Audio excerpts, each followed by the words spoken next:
Magandang hapon. Ngayon ay Thursday. Welcome sa Lotto Result Today PH. Narito ang mga resulta para sa 5 p.m. draw, July 30, 2026. Para sa resulta ng 2D Lotto, 22 at 15.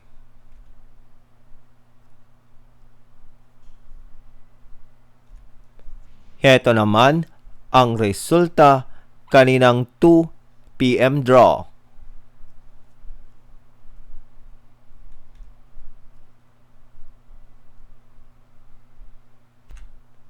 Para sa resulta ng 3-day Lotto, 2, 0, at 9.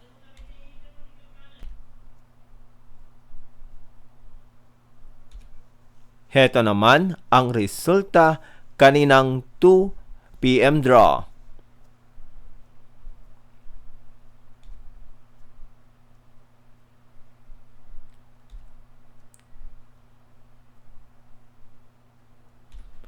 At yan ang mga resultang ngayong 5 p.m. draw ng Thursday. Para lagi kang updated sa mga Lotto draw result, mag-like and subscribe. Maraming salamat sa panonood.